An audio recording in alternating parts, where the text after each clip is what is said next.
বন্ধুগণ আমার, সেই কিয়ামত পুনরুত্থান যেদিন আমাদের হবে, এর একটা নির্ধারিত সময় আমার আল্লাহ রেখে দিয়েছেন, বাজেট করে দিয়েছেন। ওই সময় যখন চলে আসবে, ইসরাফিল আলাইহিস সালাম সিংহার মধ্যে ফুঁক দিবেন। আসমান জমিন পেটে ছোট ছোট হয়ে যাবে, একাকার হয়ে যাবে, সব কিছু বিলীন হয়ে যাবে, চন্দ্র সূর্য সব শেষ হয়ে যাবে। ওই দিন জমিন চূর্ণ হয়ে যাবে, পাহাড়গুলি তুলার মতো উঠতে থাকবে, উঠতে থাকবে। যেদিন পাহাড় আকাশের মধ্যে তুলার মতো হালকা হয়ে উঠতে থাকবে, ওই দিন শেষ সময়। ওরে বন্ধু আমার,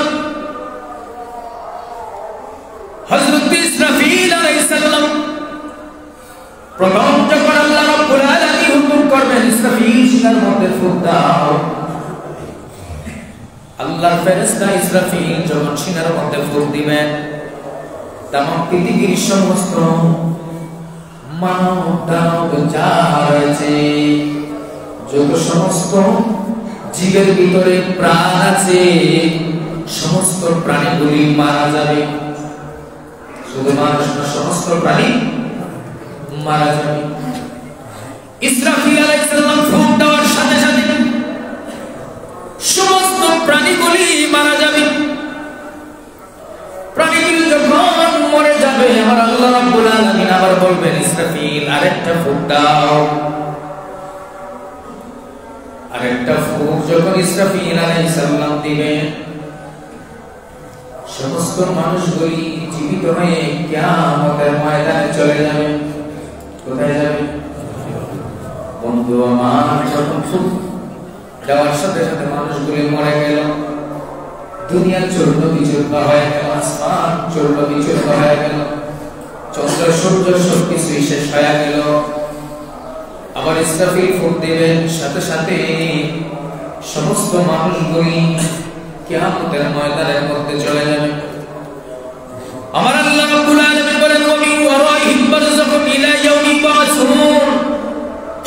তখন তাদের সামনে পর্যন্ত পর্দা থাকবে পুনরুত্থান দিবস পর্যন্ত। অর্থাৎ যেই দিন ইসরাফিল আলাইহিস সালাম দ্বিতীয় ফুঁক দিবেন, ওই দিন পর্যন্ত মানুষ আলোর বর্জক অর্থাৎ কবরের জিন্দেগিতে থাকবে। যখন দ্বিতীয় নাম্বার ফুঁক দেওয়া হয়ে যাবে, আলমে বরজখের জীবন শেষ, এখন থেকে কিয়ামতের জীবন শুরু হয়ে যাবে। ফাইদা নুফিখা ফিস-সূরি ফালা আনসাবা বাইনাহুম ইয়াওমাইযিন ওয়ালা ইয়াতাসালুন। আমার আল্লাহ রাব্বুল আলামিন বলেন, অতঃপর সিংহার মধ্যে ফুঁক দেওয়া হবে, সেদিন তাদের মধ্যে একের সাথে আরেকজনের একটা বন্ধুত্ব আছে, বান্ধব আছে। সেই বন্ধুত্ব আর সেদিন থাকবে না, সেই বন্ধুত্ব আর সেদিন থাকবে না। ওই দিনটার নাম হলো কিয়ামতের দিন। ওই দিনের নাম কিয়ামতের দিন। ফামান সাকুলাত মাওয়াজিনুহু ফাউলাইকা হুমুল মুফলিহুন। অথচ ওই দিন একে অপরকে কেউ কাউকে জিজ্ঞাসা করবে না, যাদের ওই দিন নেকির পাল্লাটা ভারী হয়ে যাবে। ফাউলাইকা হুমুল মুফলিহুন, যাদের নেকির পাল্লাটা ওই দিন ভারী হয়ে যাবে। ফাউলাইকা হুমুল মুফলিহুন, ফাউলাইকা তারাই সফল হয়ে যাবে। সুবহানাল্লাহ।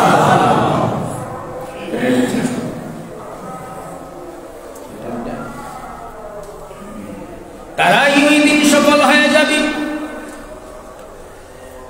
তারপর আল্লাহ রাব্বুল আলামিন বলেন, মান খাফফাত মাওয়াজিনুহু ফাউলাইকাল্লাযীনা খাসিরু আনফুসাহুম ফি জাহান্নামা খালিদুন। সুবহানাল্লাহ বলেন। অতঃপর আল্লাহ রাব্বুল আলামিন ডাক দিয়ে বলেন, ওমান খাফফাত মাওয়াজিনুহু ফাউলাইকা, আর যাদের নেকির পাল্লাটা হালকা হয়ে যাবে, ফাউলাইকাল্লাযীনা খাসিরু, তারাই ওই দিন ক্ষতিগ্রস্ত হয়ে যাবে, অভাবগ্রস্ত হয়ে যাবে, মুসিবতে পড়ে যাবে। ফি জাহান্নামা খালিদুন, যাদের নেকির পাল্লা হালকা হয়ে যাবে তারা ক্ষতিগ্রস্ত হবে, বিপদগামী হবে। ফি জাহান্নামা খালিদুন, তাদেরকে জাহান্নামের মধ্যে নিক্ষেপ করা হবে। কোথায় নিক্ষেপ করা হবে? জাহান্নামের মধ্যে নিক্ষেপ করা হবে। তারপর আল্লাহ বলেন তালফাহু উজুহুহুমুন নার ওয়া হুম ফিহা কালিহুন।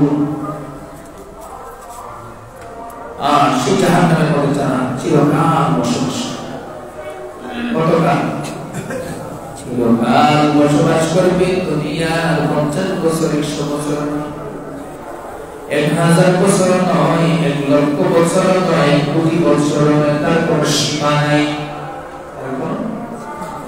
সীমা নাই, আবাদুল আবাদ।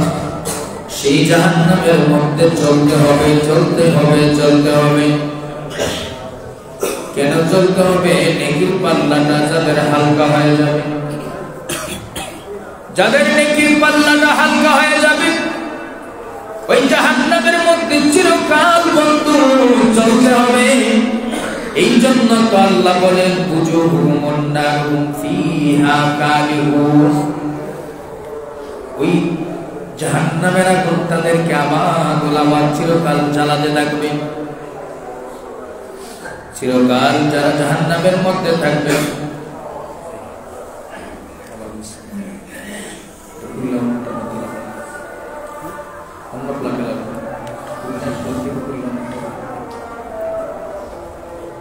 যারা চিরকাল জাহান্নামের মধ্যে থাকবে, আল্লাহর হাবিব বলেন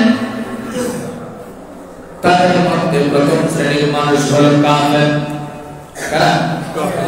কাফের যারা, তারা হলো প্রথম শ্রেণীর মানুষ। তারা চিরকাল জাহান্নামের মধ্যেই থাকবে। কোথায় থাকবে? জাহান্নামের মধ্যে থাকবে। 2 নাম্বার হলো, 1 নাম্বার যারা ঈমানিয়ান নাই, কাফের। তারপর ওই জাহান্নামের মধ্যে যারা চিরস্থায়ী হবে, যারা চিরস্থায়ী জাহান্নামের মধ্যে থাকবে, এদের মধ্যে 2 নাম্বার প্রকার হলো মুনাফিক। কি কি? মুনাফিক।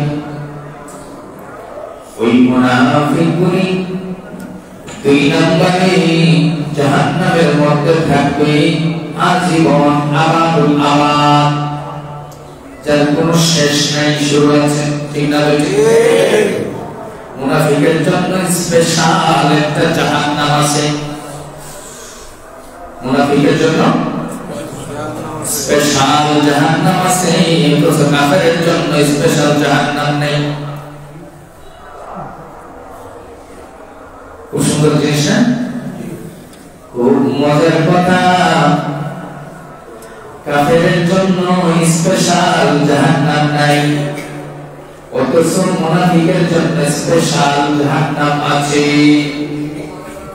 আল্লাহ কোরআনুল কারীমের মধ্যে বর্ণনা করলেন, আল্লাহ কুদরতি জবান দিয়ে বয়ান করলেন, ইন্নাল মুনাফিকিনা ফিদ দারকিল আসফালি মিনান নার। ইন্নাল মুনাফিকিনা, নিশ্চয়ই যারা মুনাফিক, ফিদ দারকিল আসফালি মিনান নার, তাদেরকে জাহান্নামের নিম্ন স্তরে দাখিল করা হবে, জাহান্নামের নিম্ন স্তরে নিক্ষেপ করা হবে। জাহান্নাম কয়টা? সবাই বলেন না? 7টা জাহান্নাম। আর জান্নাত 8টা। সুবহানাল্লাহ। জান্নাত বেশি না জাহান্নাম বেশি? জান্নাত বেশি, অথচ দলে দলে সেই জাহান্নামের ভিতরেই যাবে। জাহান্নামীদের সংখ্যা বেশি হবে আর জান্নাতীদের সংখ্যা কম হবে। 1500 বছর আগে আল্লাহর হাবিব বলেছেন, উম্মত আমার, 1000-এ 1 মানুষ জান্নাতে যাবে। 1000-এ কয়জন যাবে? একজন জান্নাতে যাবে হাজারে একজন।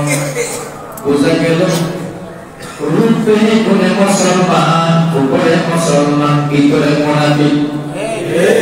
যার কারণে আমার নবী আগে ভবিষ্যৎবাণী দিয়েছেন 1000-এর ভিতরে একজন জান্নাতি। কয়জন জান্নাতি? একজন জান্নাতি। বন্ধুরে যেই দিন বদরের যুদ্ধ হয়, যেই দিন বদরের যুদ্ধ, 17 রমজান বদরের যুদ্ধ হয়, ইসলামের সবচেয়ে বড় যুদ্ধের প্রথম যুদ্ধ হলো বদরের যুদ্ধ। ইসলামের প্রথম বিজয় হয় সুবহানাল্লাহ। সেই বদরের যুদ্ধে যাওয়ার আগে বোঝানোর জন্য এই বদরের ঘটনাটা বলতেছি। আমার নবী রাতের বেলা সমস্ত সাহাবায়ে কেরামকে সামনে নিয়ে হাজার সাহাবায়ে নবী বললেন, আগামীকাল আবু জাহেলের বিরুদ্ধে, কাফেরদের বিরুদ্ধে ইসলামের সবচেয়ে বড় জিহাদ বদরের প্রান্তর, বদর যুদ্ধ। আমরা এই ইহুদি খ্রিস্টান বৌদ্ধ নাসারা ইহুদিদের সাথে, অর্থাৎ কাফেরের সাথে আমরা জিহাদ করব আগামীকাল 17 রমজান। ফজরের নামাজ পড়ে আমরা কাফেরদের সাথে মোকাবেলা করব। আগামীকাল জিহাদের ময়দানে বদরের প্রান্তরে কারা কারা যাবে? হাত উঠায়া কথা দাও। সুবহানাল্লাহ, সুবহানাল্লাহ। সাহাবায়ে কেরাম হাত উঠালেন। সমস্ত মুসলমানরা আমার নবীর সামনে হাত উঠায়া উত্তর দিলেন, ওয়াদা দিলেন, ইয়া রাসূলুল্লাহ, ইয়া হাবিবাল্লাহ, নবী গো, ইসলামের সবচেয়ে বড় যুদ্ধ, সবচেয়ে বড় জিহাদ, প্রথম জিহাদ বদরের যুদ্ধ। ওই জিহাদে আগামীকাল আমরা ফরজ রোজা রেখে কাফেরদের বিরুদ্ধে লড়াই করব। সুবহানাল্লাহ, রমজান মাসে রোজা রেখে ফরজ রোজা মুখে লইয়া ইসলামের প্রথম বড় জিহাদ বদর প্রান্তরে আমরা কাফেরের মোকাবেলা করব। ইয়া রাসূলুল্লাহ, ইয়া হাবিবাল্লাহ, সিদ্দিক আকবর দাঁড়ায় গেল, উমর আল ফারুক দাঁড়ায় গেল, উসমান গনি জিন্নুরাইন দাঁড়ায় গেল, মাওলা আলী মুশকিল কুশা দাঁড়ায় গেল।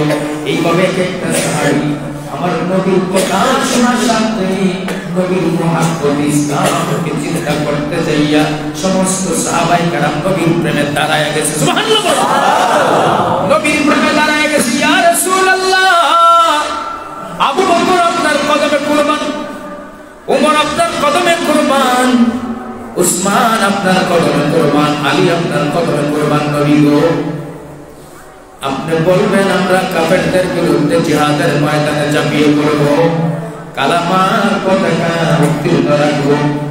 আমার নবী বলে, সাহাবার বলে, তোমরা ওয়াদা দিয়ে আগামী কাল 17 রমজান জিহাদের ময়দানে যাবা। সবাই ওয়াদা দিল। ফজরের নামাজ আদায় করার পর আমার নবী জিহাদের ময়দানে যাওয়ার জন্য রওনা দিলেন। শত শত হাজারের উপরে মানুষ জিহাদের ময়দানে বদর প্রান্তরে রওনা দিলেন। একজন নয়, দুইজন নয়, হাজারের উপরে মানুষ। যারা ওয়াদা দিয়েছে রাতের বেলা দেখা যায় সবাই ফজরের সময় আছে রওনা দিবে জিহাদের জন্য। নবীজি বদরের প্রান্তরে রওনা দিলেন। বদরের প্রান্তরের দিকে রওনা দিয়ে বদরের প্রান্তরে বদরের মাঠে পৌঁছে গেলেন। পৌঁছে গিয়া হযরত মাওলা আলী মুশকিল কুশার ডাক বলেন, আলী রে, একবার পিছন দিকে তাকায়া একটা গণনা দাও, আমাদের ইমানদারের সংখ্যা কত?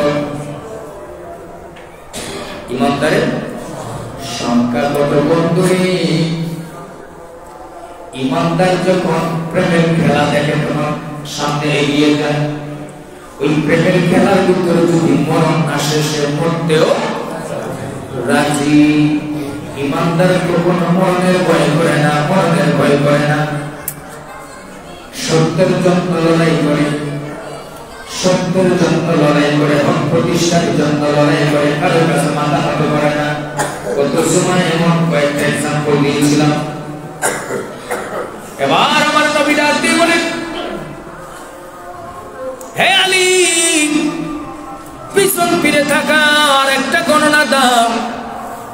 ইমানদারের সংখ্যা কত? হযরত আলী পিছনের দিকে তাকায় দেখেন রাতের বেলায় কত মানুষ ওয়াদা দিয়েছে, ফজরের সময় কত মানুষ দেখা গিয়েছে।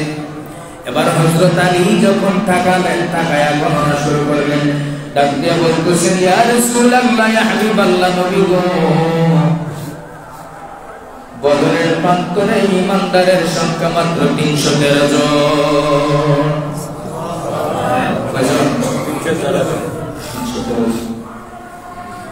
313 জন। অথচ শত শত হাজার মানুষ ওয়াদা দিল নবীর হাতে, আমরা আগামীকাল 17 রমজান বদরের প্রান্তরে জিহাদ করব, ইসলামের প্রথম জিহাদ, বড় জিহাদ। জিহাদের ময়দানে যাওয়ার পরে দেখা যায় মাত্র 313 জন। বাকিরা কই? বাকিরা কোথায়? জিহাদের ময়দানে যাওয়ার অঙ্গীকার দিয়া, ওয়াদা দিয়া পিছন থেকে পালায়া গেছে। ওরাই মুনাফিক। ওরা কি মুনাফিক? বলেন না কি? যারা নবীর সামনে ওয়াদা দিল কাল জিহাদের ময়দানে বদরের প্রান্তরে কাফেরের সাথে মোকাবেলা করব, ফজরের নামাজের পরে নবীর সামনে শত শত মুসলমান হাজির, হাজারের উপরে মুসলমান যখন বদরের প্রান্তরে পৌঁছে গেলেন, গণনা দিলেন মাত্র 313 জন দেখা যায়। বাকিরা কই? বাকিরা নাই, তারা হলো মুনাফিক।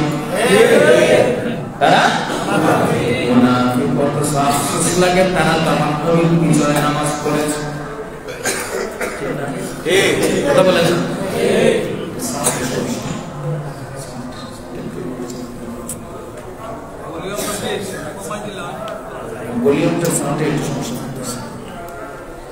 বন্ধুরি আমার,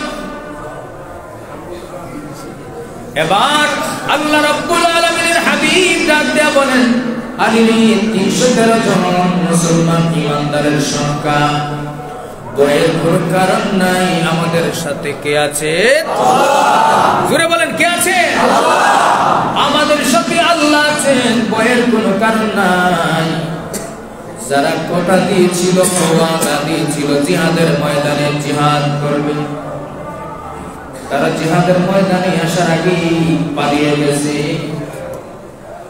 অথচ তারা আমার নবীর পিছনে নামাজ পড়ে, নবীর পিছনেই বলে তাদাইতু বিহাযাল ইমাম। ঠিক না? ঠিক। নবীর পিছনে তাদাইতু বিহাযাল ইমাম বলে মুসলমান বুঝার বিষয়, ইমানের বিষয়, ইমানের বিষয়, বুঝার বিষয় খুব মনোযোগ। বুঝলে অনেক কিছুই বুঝবেন, বোঝার চেষ্টা যদি থাকে। আর যদি বোঝার চেষ্টা না থাকে, হেদায়েত যদি নসিবে না থাকে, আমি গুনাহগার সারাদিন হেদায়েতের পানি যদি আপনার কানের ভিতরে পৌঁছায় দেই, এমনকি আপনার মাথার ভিতরে ঢুকাইয়া দেই, কাজ হবে না, মালিক যদি কবুল না করে। বন্ধু আমার, এবার ওই 313 জন ইমানদার হইয়া আমার নবী বদরের প্রান্তরে উপস্থিত 2 রাকাত নামাজ আদায় করলেন। সিজদার ভিতরে গিয়ে আমার নবী জোর করে চোখ থেকে পানি ছেড়ে দিয়েছেন। ফলশ্রুতিতে কি বদরের প্রান্তরে আমার নবী হাজির, চোখ থেকে টপ টপ টপ টপ করে পানি পড়তেছে। আমার নবী একবার আকাশের দিকে তাকায়, আরেকবার চোখ বন্ধ করে চোখের পানিগুলি গাল বেয়ে বেয়ে পড়তেছে। সুবহানাল্লাহ। আমার নবীর চোখের মধ্যে পানি, একবার আকাশের দিকে তাকান, আরেকবার চোখ বন্ধ করে আমার আল্লাহ জানতে বলেন, বন্ধু আমার, আপনার চোখের পানি আমি আল্লাহ বরদাস্ত করতে পারি না, আপনি চিন্তা করবেন না, আমি আল্লাহর পক্ষ থেকে 5000 সৈন্য ফেরেশতা পাঠাইয়া দিলাম।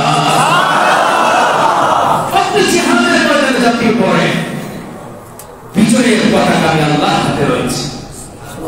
বিজয়ের পতাকা আমি আল্লাহর হাতে, সেই বিজয়ের পতাকা আপনি নবীর হাতে তুলে দিব। তাম দুনিয়া অবাক হয়ে যাবে। আজ ইমানদারদের হাতে জাহান্নামীরা কত নিকৃষ্টভাবে কতল হয়ে জাহান্নামে চলে যায়। সুতরাং ইমানদারের সংখ্যা কম না বেশি? জুড়ে বলেন, কম না বেশি? কম। ইমানদার ভয়ের কারণ নেই। ইমানদারের সাথে থাকেন কে?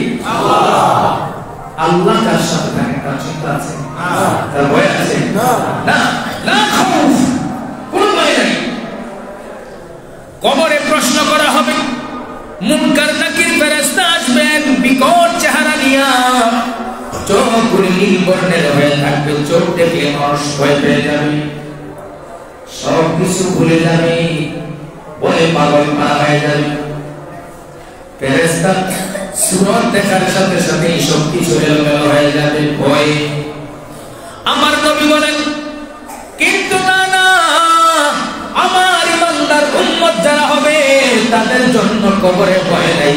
ফেরেশতা আসবে, ফেরেশতাকে দেখে ভয় পাবে না, ভয় পাবে না। যখন ফেরেশতা বলবে মার রব্বুকা মা দীনুকা মা কুনতা তাকুলু বি হাক্কি হাযার রাজুল, আমার উম্মত ইমানদার নরনারীরে প্রশ্ন করতে দেরি, প্রশ্নের জবাব দিতে দেরি করবে না। তাদের ভয় আল্লাহ দূর করে দিয়েছেন। কেন? আল্লাহুত তাকাসুর, দুনিয়ার জন্য পাগল পারা। কার জন্য পাগল পারা? দুনিয়ার জন্য পাগল পারা। তারা কার জন্য পাগল পারা? আল্লাহর জন্য, আখিরাতের জন্য। বন্ধুরি আমার, আল্লাহর হাবিব বলেন ততক্ষণ পর্যন্ত কিয়ামত সংঘটিত হবে না যতক্ষণ পর্যন্ত 10টি নিদর্শন দেখা না যাবে। 10টা নিদর্শন যতক্ষণ পর্যন্ত প্রকাশ না পাবে ততক্ষণ পর্যন্ত কিয়ামত হবে না। 1 নাম্বার, পৃথিবীর পূর্বাঞ্চল, পৃথিবীর পূর্ব দিকটা ধসে পড়ে যাবে। 2 নাম্বার, পৃথিবীর পশ্চিম অঞ্চল ধসে পড়ে যাবে। 3 নাম্বার, আরব দিকটা ধসে পড়ে যাবে। 4 নাম্বার, দাজ্জালের আবির্ভাব হবে। 5 নাম্বার, ধোঁয়া বের হয়ে যাবে। 6 নাম্বার, ঈসা ইবনে মরিয়মের আবির্ভাব হবে। 7 নাম্বার, ইয়াজুজ এবং মাজুজের প্রকাশ পাবে। 8 নাম্বার, বিশেষ একটা প্রাণী বের হবে, যার মুখ হবে লম্বা, ঠোঁট হবে লম্বা। 9 নাম্বার, সূর্য পশ্চিম আকাশে উদিত হবে। আর 10 নাম্বার, আদম তলদেশ হতে আগুনের ফুলকি বের হবে, তলদেশ থেকে আগুনের ফুলকি বের হবে। এই 10টা নিদর্শন যতক্ষণ পর্যন্ত প্রকাশ না পাবে ততক্ষণ পর্যন্ত জমিনে কিয়ামত হবে না। এর আগে আলামতে সুগরা, আলামতে সুগরা এগুলি প্রকাশ হচ্ছে। বিভিন্ন ধরনের আলামত, বিভিন্ন ধরনের ফিতনা। দেখেন, এই ফিতনাগুলি কারা লাগিয়ে দিচ্ছে? ইহুদিরা, ইহুদি খ্রিস্টানরা মুসলমানের ভিতরে ফিতনা লাগিয়ে দিচ্ছে। এর জায়গা থেকে ঠিক মতো কাজ করছে, আর এদিকে আমরা মুসলমানরা মারামারি কাটাকাটি করে একে অপরের জীবন শেষ। মুসলমানের ভিতরে সমস্ত ফিতনার কারিগর হলো ইহুদি খ্রিস্টান। আপনারা যা দেখি যে এগুলি কেন করতেছে, এগুলি গোটার পিছনে ইহুদিদের হাত রয়েছে। আপনার আমার কোনো মুসলমানদেরকে কোটি কোটি টাকার বিনিময়ে তারা কিনে নিয়েছে। সেই টাকার কিনা গোলামরা মুসলমানের মধ্যে ফিতনা লাগাচ্ছে, ফিতনা বাড়াচ্ছে, দাঙ্গা লাগাচ্ছে, কিন্তু ফিতনা বেড়েই চলছে। এগুলি হলো আলামতে সুগরা, ছোট ছোট আলামত। কি বলবো, আপনারা আরো কষ্ট পাবেন। যাক, আমরা মুসলমান আমরা কাবুল করে শেষ। মুসলমান কামরা কাবুল করে শেষ। আর আমরা একটু বেশি আবেগ প্রবণ মানুষ। আমরা মুসলমান একটু প্রবণ মানুষ, বেশি আবেগের ঠেলায় ফেলায় কারো শরীরে 2 রাকাত নামাজ পড়লে 50 রাকাতের সওয়াব। আর আমরা এমন আবেগী, বাংলাদেশের মানুষ একটু বেশি আবেগ, যে জঙ্গি গিয়ে 2 রাকাত নামাজ পড়লে 50 রাকাতের সওয়াব। আলহামদুলিল্লাহ কইতেন না? আলহামদুলিল্লাহ। এগুলো আবেগের কথা না। আমরা নিজেরাই নিজেদেরকে কন্ট্রোল করতে পারতেছি। সুতরাং আমাদের ভুল আছে কোথায়? বুঝার ভিতরে। কেন? একবার চিন্তা করে বিবেকে প্রশ্ন করে দেখি না যে আমরা ইসলাম পাইলাম কাদের মাধ্যমে? তারা কারা? আমাদের পূর্বপুরুষরা তো মুসলমান ছিল না, হিন্দু ছিল। তাদের কাছে ইসলামের আলো কে জ্বালিয়ে দিল? কে কালেমার দাওয়াত দিল? যারা এই দেশে ইসলামের দাওয়াত দিয়েছেন তাদেরকে যদি আমরা ফলো করি, তাদেরকে যদি আমরা রিচার্জ করি, তাদের দেখানোর পথে যদি আমরা অনুকরণ করি, তাদের দেখানোর পথে যদি আমরা চলি, অবশ্যই অবশ্যই আমাদের মধ্যে গুমরাহি আসতে পারে না। বুঝা গেল আমরা মারামারি করে সব শেষ। এর দ্বারা কি প্রমাণ হলো? যারা ইসলাম প্রচার করেছেন, এই দেশে ইসলামের দাওয়াত দিয়েছেন, তাদের দেখানোর পথে আমরা অনুসরণ করি না। আল্লাহর ওলিরা মারামারি করছেন কোনদিন?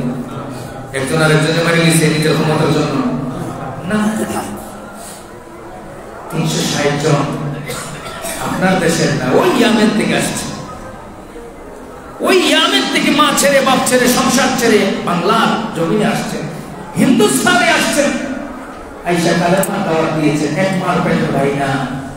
ওই 360 জন আইসা বাংলার মানুষকে মুসলমান মারে কিন্তু ঝগড়া হয় না, মারামারি কিলাকিলি হয়েছে না। তারপরে কি তুরাগ নদীর তীরে 2 দিন পর পরে কিলাকিলি করে গেলি, ওটা কোন ইসলাম? বুঝা গেল আউলি কেরামের ইসলাম নয়। আউলি কেরামের ইসলামের ভিতরে মারামারি নাই, হিংসা নাই, অহংকার নাই, বিদ্বেষ নাই, নিজের ক্ষমতার দাপট নাই। আউলি কেরামের দেখানোর পর অনুসরণ করতে হবে, এরকম একটা রাস্তা তৈরি হয়েছে। গত জুমায় আপনাদেরকে দাওয়াত দিয়েছিলাম, আজ আমি জুমার পর আমি নিজেও যাবো, আজকেও দাওয়াত দিচ্ছি। যাতে করে টেলিভিশন আছে, মাদানী চ্যানেলটা অনুসরণ করুন, দেখবেন যেখানে কোনো নারীর কোনো ছবি দেখানো হয় না, এটা মাদানী চ্যানেল। সেই নুরুল ইসলাম ফারুকী রহমতুল্লাহ আলাইহি আশা ছিল যে মানুষের কাছে হক এবং বাতিলের পরিচয় দিতে হবে।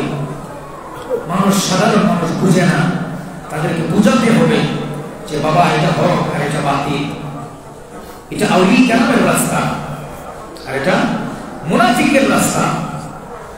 সেই রাস্তাগুলি চিনানোর জন্য জীবন দিয়ে কোরবানি হয়ে আজ বাংলার জমিনে প্রতিষ্ঠিত আমাদের ঢাকায় এশিয়ান সিটিতে হাজি ক্যাম্পের পিছনে, যেখানে লক্ষ লক্ষ আশিক রাসূলদের মিলন মেলা হয়, 3 দিন পর্যন্ত আশিক রাসূলরা সেখানে ভিড় জমায়, তাহাজ্জুদ নামাজ জামাতে আদায় করে, তাহাজ্জুদ নামাজ আদায় করে, মাওলার জিকির করে, নূরের নবীকে দাঁড়ায়া দাঁড়ায়া সালাতু সালাম আদায় করে, নবীকে দাঁড়ায়া সালাতু সালাম দেয়। লক্ষ লক্ষ আশিক রাসূলরা নবীকে দাঁড়ায়া সালাম দেয়, চোখের পানি ছেড়ে ছেড়ে ওই তাহাজ্জুদের সময় কান্না করে আল্লাহর আরশ পর্যন্ত খুশি হয়ে যায়, যেখানে লক্ষ লক্ষ নবীর প্রেমিকরা দাঁড়ায়া তাহাজ্জুদের সময় নূরের নবীর সালাতু সালাম। সেটা আপনাকে যাচাই করতে হবে, যেতে হবে, দেখতে হবে, বুঝতে হবে কোনটা সঠিক কোনটা বেঠিক। আল্লাহ আপনাকে বিবেক দিয়েছেন, সবচাইতে বড় আদালত। বিবেকটা সবচেয়ে বড় আদালত। আমি যা দেখছি মসজিদের ভিতরে জুতা দিয়ে মারামারি, জুতার বক্স দিয়ে মারামারি, মসজিদের ভিতরে ইল্লা, মসজিদের ভিতরে বিয়া, মসজিদের ভিতরেই শেষ, ছোট ছোট বাচ্চা বলৎকার, এগুলো যা দেখছি এগুলো কিয়ামতের আলামত, আলামতের সুগরা, অবাক হওয়ার কিছু নেই। সুতরাং মসজিদ দুনিয়ার শ্রেষ্ঠতম ইবাদতের জায়গা, শ্রেষ্ঠতম স্থান, যেটা আল্লাহর ঘর, এটার ভিতরে নাপাকি মারামারি চলে আসছে। কিয়ামতের আলামত কি আর বাকি আছে? না। বুঝতে হবে যে এই কিয়ামতের আলামত, এদের থেকে দূরে থাকতে হবে, নিজেকে হেফাজত রাখতে হবে, ঈমানকে হেফাজত রাখতে হবে, সঠিক রাস্তা আপনাকে যাচাই করতে হবে, সঠিক পথ আপনাকে অনুসরণ করতে হবে, দেখতে হবে কার ভিতরে রাসূলের মুহাব্বত আছে। ইহুদিদের একটাই টার্গেট, ইহুদি খ্রিস্টানদের একটাই ইচ্ছা, একটাই টার্গেট, ইমানদারের ভিতরে থেকে নবীর প্রেমটা বের করে ফেলে দাও, ওই ব্যক্তিটা জাহান্নামে হয়ে যাবে। ঠিক না বেঠিক? ইহুদিদের একটাই চক্রান্ত যে ইমানদারের ভিতরে নবীর প্রেম আছে, নবীর প্রেমের বলে আবু বকর গাড়ে সুরে রাতের অন্ধকারে পিঠের মধ্যে করে নবীকে নিয়ে ওই গাড়ে সুরে উঠে গেছে, এটার নাম নবীর প্রেম। এই প্রেম যদি অন্তরের থেকে সরাইতে পারো, তাহলে মুসলমানকে গায়েল করা সম্ভব। মুসলমানের কাছ থেকে ঈমান হরণ করা সম্ভব, আর প্রেম যদি না সরাইতে পারো মুসলমানকে গায়েব করা সম্ভব না। সুতরাং যারা নবীকে ভালোবাসতে জানে, নবীর প্রেম অন্তরে ধারণ করে, যারা নবীর মুহাব্বত নিয়ে ইবাদত করে, সেই হক পথের প্রতীক আপনাকে হতে হবে, সেই হক রাস্তাটা আপনাকে যাচাই করতে হবে, সেই হক পন্থীদের কাছে আপনাকে যেতে হবে। আমার মাঝে মাঝে কিছু কষ্ট লাগে, আপনারা মাইন্ড করেন না। আমরা আহলুস সুন্নাত ওয়াল জামাতের আকীদার মানুষ, নবীজির হাদিস অনুযায়ী আমরা সঠিক পথে বসে। আমার কিছু ভাই সারা সপ্তাহ এই ওদমের পিছনে নামাজ পড়ে ইক্তেদা করে, সারা সপ্তাহ হকের পিছনে দৌড়াইলা, শুক্রবার জুমার দিন দৌড়ায় জায়গা বাতিলের পিছনে নামাজ পড়তে, সারা সপ্তাহ যা জমাইলা তো শুক্রবারে তো ওটা মঞ্জুর করা দরকার। সারা সপ্তাহ যা আমরা কামাইছি এটা মঞ্জুর করাতে হবে না? দেখেন সারা সপ্তাহে কেউ এক ওয়াক্ত নামাজও করে নাই, এমন মানুষও আছে, আছে না? আমরা এমন মানুষও আছি এক ওয়াক্ত নামাজও করি নাই সারা সপ্তাহের ভিতরে। এমন মানুষ আছে যে কিছু কিছু করছে, কিছু কিছু করে নাই। এমন মানুষ আছে 5 ওয়াক্ত নামাজও করছে। চিন্তা করতে এই 3টা প্রকারের মানুষের মাপ পাওয়ার, মাপ চাওয়ার রাস্তা হলো আছে। আজকে সবকিছু মঞ্জুর হবে তো সারা সপ্তাহ যাকে একটু দায়িত্ব বিহাজার ইমাম বলে বলে, যার কাঁধে ভর দিয়ে দিয়ে আপনি এত কিছু জমাইলেন, তারে দিয়ে আপনি মঞ্জুর করাইবেন না? হক টাকা তার, আপনি তো ওই হক দিয়ে বাতিলের দুজন করে দিয়ে দিলেন, লাভ হলো কি? সারা সপ্তাহের কামাই সব বিফলে চলে গেল। এই জন্য কামাতে হবে। যে ব্যক্তি এক ওয়াক্ত নামাজও পড়ে নাই, সে যদি ওই দিন তওবা করে ফিরে আসতে পারে, আল্লাহ সারা সপ্তাহের গুনাহ মাফ করে তাকে জান্নাতের সহজ রাস্তাটা দেখায়। সুবহানাল্লাহ, সুবহানাল্লাহ। তওবা করে যদি ফিরে না আসতে পারে, সারা সপ্তাহ নামাজ পড়ে নাই, আর জাহান্নামের রাস্তাটা সহজ করে দিবে। এই ব্যক্তি কিছু করছে, কিছু করে নাই, ওই ব্যক্তিটা যদি আপনার জুমার দিন এসে তওবা করে, আল্লাহ ভুল হয়ে গেছে, নামাজ ছেড়ে দিয়েছি, মিথ্যা বলেছি, সুদ খেয়েছি, ঘুষ খেয়েছি, হারাম উপার্জন করেছি, আজকে ছেড়ে দিলাম, তওবা করে ফিরে আসে, আল্লাহ তাকে মাফ করে দিন। আর যে ব্যক্তি সারা সপ্তাহ ইবাদত করেছে, আজকে এসে আল্লাহর কাছে মাফ চেয়েছে, আল্লাহ সারা সপ্তাহে একটা ওয়াক্ত নামাজ কাজা করিনি, আল্লাহ কাজা হলো আদায় করে দিয়েছি, তুমি আমাকে মাফ করে দাও। মালিক বলেন যে আমার গোলাম মুনিবের কাছে গোলামের মতো চাচ্ছে, আমি আল্লাহ তাকে মাফ করে দিলাম। সুবহানাল্লাহ। ওয়া আলহামদুলিল্লাহি রাব্বিল আলামিন। আসসালামু আলাইকুম।